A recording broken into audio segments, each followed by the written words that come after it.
The following is a special presentation of the First Horizon Green Sports Zone. This is the Gary's Paint and Body Shop Terry Hoese Show.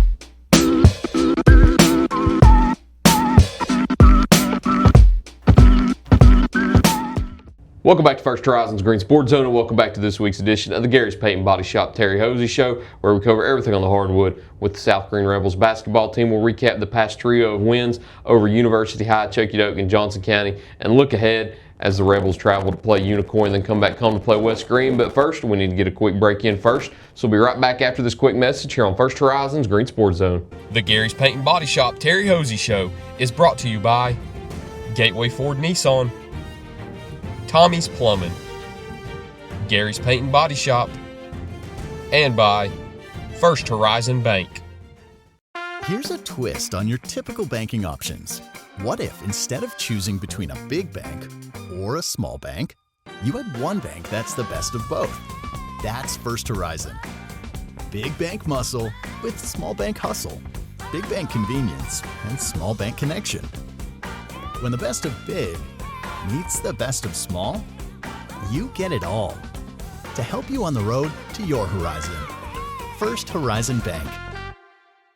Welcome back to First Horizon's Green Sports Zone, and welcome back to this week's edition of the Gary's Paint and Body Shop Terry Hoese Show, where we cover everything on the court with the South Greene Rebels basketball team. As always, I'm joined here with Rebels head coach Terry Hoese. Coach, how are we doing today? I'm good. How are you? I'm doing well. Here before the snow. Yes, sir. That everybody's expecting. And first and foremost, we'll go ahead and mention it. Unicoi County's game, originally scheduled for Friday night, has been moved to Thursday. I waited a little while to say it in Coach Gregg's interview, but I'll put it out there first this time. So if you do plan on traveling to Irwin on Friday night, do it tomorrow night, or there won't be a game on Friday. We may not be able to go anywhere Friday with what they're projecting. I asked Coach Gregg, 6 to 8 inches of snow is what they're forecasting. How much do you think we get? Yeah, probably somewhere around a half inch. A half inch. That's usually how it always works. But when they project 2 inches of snow, that's when we get 2 to 6. Absolutely. Or yeah. 4 to 6, whatever.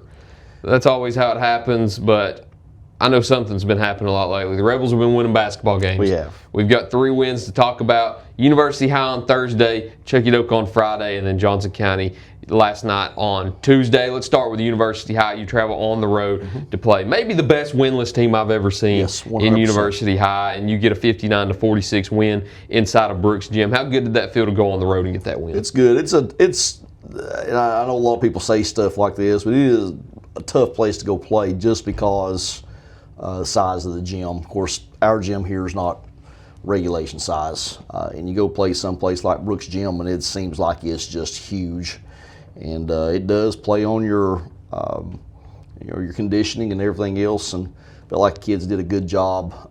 It's a huge facility, and the shooting depth and all that stuff kind of gets messed with a little bit, but felt like that we came out and handled it pretty well. And our own Jimmy Bowman, who does highlights, I don't know if he watches any of these, but glad to see that he made it in there the other night, because he had never went on ETSU's campus at Brooks Gym, and he mentioned to me that he got lost, so he ended up showing up late for the girls' game. So the next time he shows up, at least he knows where to go next time. But we've got some visitors behind us, it seems like.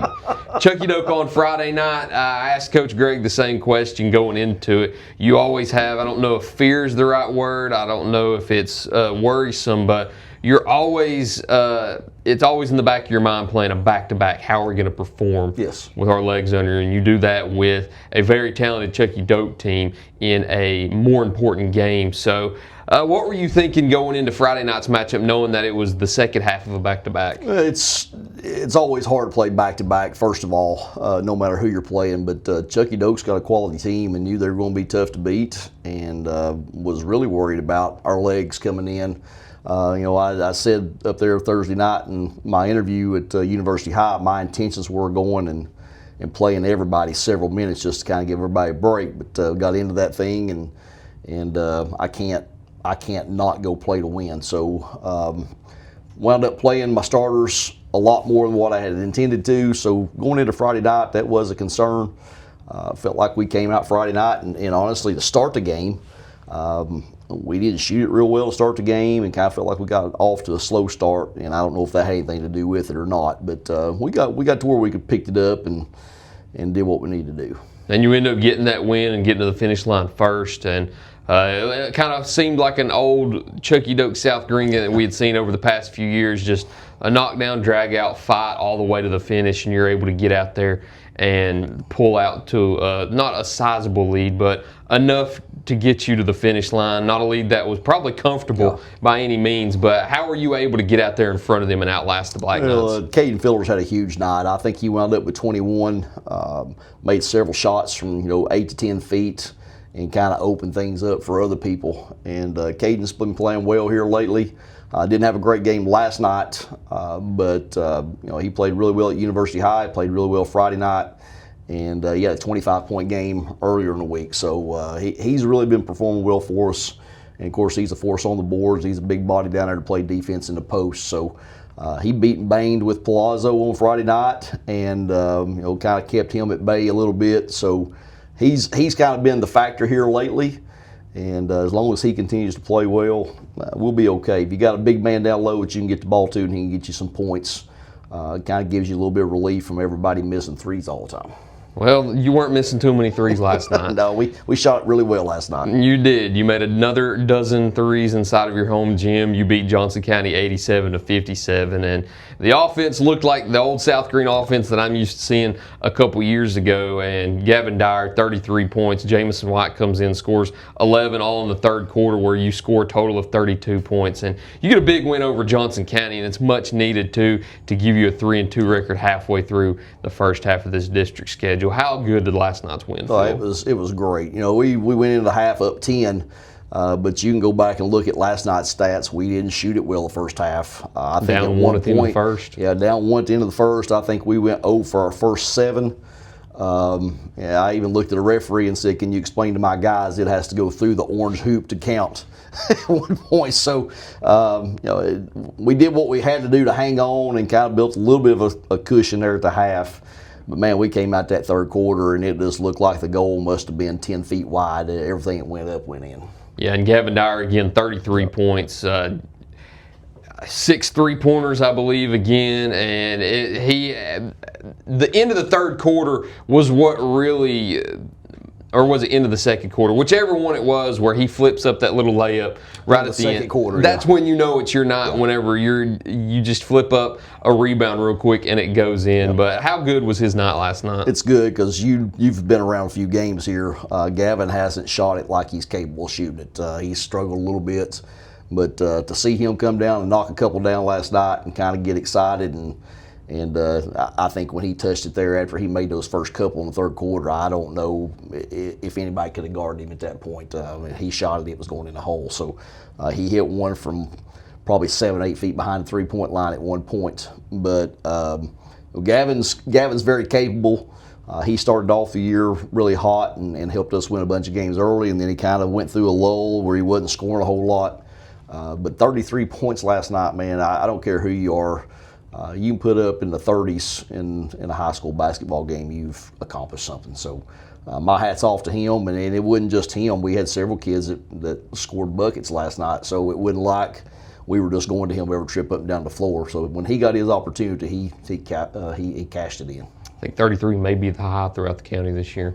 Off the top of my head, I don't know of anybody else that's had a 30-point game, but it was a much-needed win last night because that now brings your record to 3-2, and we spoke about it. You dropped to 0-2 through your first 2 games in December, and it's hard to sit around on that throughout your Big H tournament, throughout the Florida tournament, and then cracking into the New Year's before you get into those district games again. It's hard to sit on an 0-2 record, but you've won 3 straight now since you've got back into district play. So halfway through it right now, how happy are you with your standing within the conference? It's kind of where I felt like we would be, to be honest with you, when the year started. New Unicoi was going to be really good coming in. New West Greene had a lot of tools coming back, and they were going to be competitive. And I kind of said, if you go back and watch those early interviews, I felt like we were probably in the 2 or 3 slot when it was all said and done. So I think we're where I expected us to be. Obviously, I'm not satisfied with that by any means. We've got a couple of big ones coming up here tomorrow night and Tuesday night with Unicoi and West Greene to get cranked back up in the second half of this thing. But anything can happen at this point. I've said all along, our whole conference is pretty solid. I mean, there's nobody that I would just sit here and say that's an easy win. And so, to finish this thing up after going 0-2, to be 3-2 through the first half of the rotation is a pretty good feeling. And looking at the standings too, Unicoi County sitting at first, undefeated at 5-0. West Greene second, 4-1. South Greene third, 3-2. Chucky Doak falls back to fourth after their recent 2-game losing streak. They're 2-3. Johnson County has 1 win. They're 1-4. And then Happy Valley back in sixth at an 0-6 record. So each team staggered in the amount of wins, but 3-2 at the moment, sitting in third place, going into a 2-game stretch now where you get those 2 games again that you lost in December. You're going to Unicoi County on Thursday. Remember that, on Thursday. And then hosting West Greene on Tuesday. We'll talk about those in the back half, though, so stick with us. We'll mention both of those games and talk about those right after this break here on First Horizons Green Sports Zone. Here's a twist on your typical banking options. What if instead of choosing between a big bank or a small bank, you had one bank that's the best of both? That's First Horizon. Big bank muscle with small bank hustle. Big bank convenience and small bank connection. When the best of big meets the best of small, you get it all. To help you on the road to your horizon. First Horizon Bank.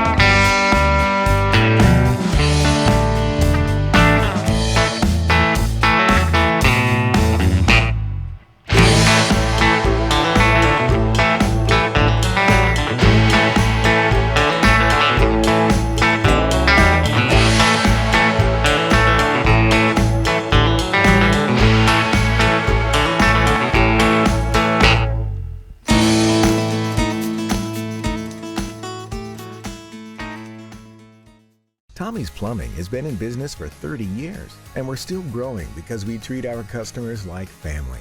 We are proud to do any job from kitchen faucet installation to a complete home repipe. Tommy's Plumbing offers warranties on most products installed by our technicians. When the job is done, our friendly professionals make sure to clean up. We invite you to visit our new showroom in Jonesboro to see our quality products for yourself. Tommy's is the only one to call when you need a fast, reliable, professional plumber in the Tri-Cities. At many dealerships, you get what you'd expect. Games, gimmicks, and shady sales tactics. At Gateway Nissan in Greenville, expect the unexpected. Low prices, convenient service, and a great buying experience. Get our Gateway exclusive lifetime powertrain warranty. No worries for life. You deserve the unexpected. It's the #1 reason you gotta get to Gateway. Shop online at GatewayNissanGreenville.com. Or take the super short drive down Highway 11E to Gateway Nissan in Greenville. Welcome back to First Horizons Green Sports Zone, and welcome back to this week's edition of the Gary's Paint and Body Shop Terry Hoese Show, where we cover everything on the court with the South Greene Rebels basketball team. As always, I'm joined here with head coach Terry Hoese. You notice how I pause right before I say your name every time? I got to make sure who I'm speaking with. You threatened to kill me if I said Sean Jones one time. So that's a punch in the mouth right there. So I got to be careful.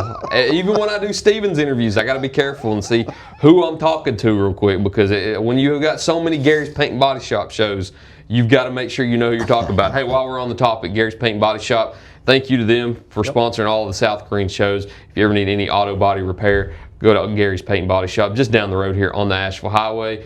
And you won't be taking the Asheville Highway this week to go to Irwin, but you do have a date with Unicoi County tomorrow night. Again, moved from Friday to Thursday. We'll mention it once or twice more, but it's been moved from Friday to Thursday, same times. When you square off against the Blue Devils tomorrow night, what can we expect?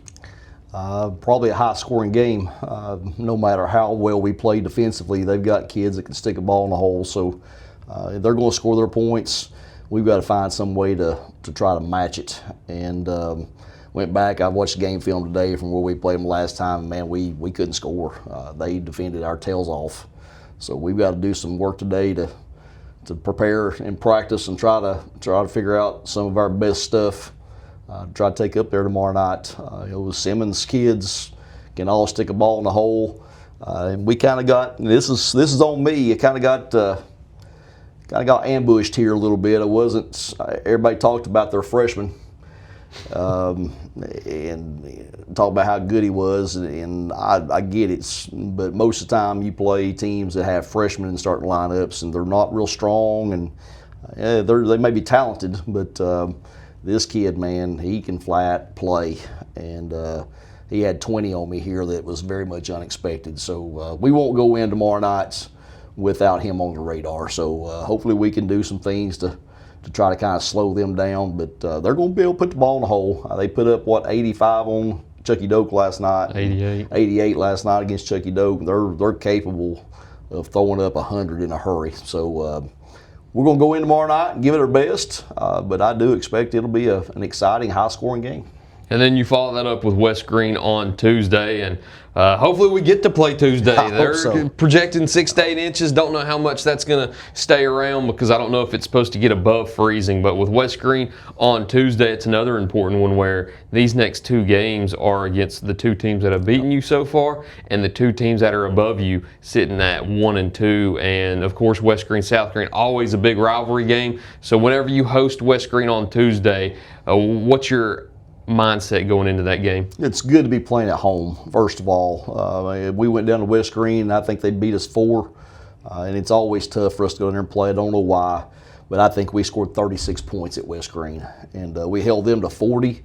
And if you'd have told me that we'd have came out of there holding West Greene to 40 and lost, I'd have said there's no way. So I do feel good about coming into Tuesday night. Obviously, they can play. We know that, and I'm not discounting their ability by any means. But having them at home, if we can continue to play like we have here at home these last few games, I feel good about Tuesday night with West Greene. And we can win one of these 2, to kind of get us over that hump. Right now, that's what I told my kids last night in the locker room after the game. We need to win one of these next 2 to kind of make sure that we're where we need to be toward the end, up in the top 2 or 3 anyway. But if you can go in and knock off Unicoi tomorrow night, they're the 1 seed. Then if you've got any tiebreakers, you have beaten that higher seed. So kind of gives you an edge there. So tomorrow night and Tuesday are the biggest 2 games we've got on our schedule at this point. So we need to make sure we're prepared to go. Do have some sickness. I think it's hitting everybody. Johnson County called day before yesterday. Austin Atwood called asking if we could postpone the boys' game because they had a couple kids sick. And my comment to him was, I've got some kids sick too. We've got weather coming in. We've got 3 weeks of the season left, basically, and if we get what they're calling for this weekend, we may not play a game next week. So we went ahead and played last night. Hopefully my kids can stay halfway healthy and we'll be ready to go. But right now, sickness and weather are going to play a major role in how things pan out over these next couple of weeks. It's crazy we're already halfway through the district schedule, and when we come in next week, things could be shuffled up way more than we can expect to, because if the Rebels go in and knock off Unicoi County or West Greene or both, that throws a wrench in everything. Absolutely. In absolutely everything. But unless there's anything else you've got to add, that's all I got. I'm good. Hopefully we can see each other next week. I hope so. I do want to give a shout out to my kids. We've kind of struggled here over the last little bit, even football season toward the end. We've had some empty gyms and we had some empty bleachers at football season. Our kids weren't showing up, and Friday night this place was packed. And it changes the atmosphere when you've got student body in the building, and they came back last night. We've had a good couple of nights. So thank you to my kids, and I hope you guys continue to show up. Nice little student section last night. Absolutely. Some nice jerseys in the student section. Was it jersey night? It was jersey night. Okay, Yeah. I caught on to it after a while because I think Pablo had his South Greene jersey on, and I think I saw a kid have a Nick Chubb Georgia jersey, and then I saw a Lakers jersey, so then it clicked, like, it's got to be jersey night. We have a theme for every night. Our cheerleaders and our seniors do a good job of coming up and doing those things, so appreciate them too. It was nice to see a student section out last night because it truly is a game changer. Absolutely. And you could probably expect to see one on Tuesday night as the West Greene Buffaloes come in also. If you're going to go to Irwin, go tomorrow night. Once again, don't go Friday. May not be able to go anywhere Friday, but the game has been moved to Thursday. Same start time, 6:30 for the girls, 8 for the boys. And then on Tuesday, come back here at South Greene as the Rebels host the Buffaloes of West Greene in a big-time District 1 2A showdown on Tuesday. Thursday. So that's your schedule up ahead. We've previewed it. Hopefully we get in next week. Absolutely. And hopefully there's not too much snow. I like snow. I do too. I like getting out, but luckily everybody has moved their games up to Thursday. So if it does happen, no reschedules, because that can turn into a nightmare. Yes, it can. But that's all we got this week. Thank you all for watching this week's edition of the Gary's Paint and Body Shop Terry Hoese Show. We look forward to seeing you next time here on First Horizon's Green Sports Zone.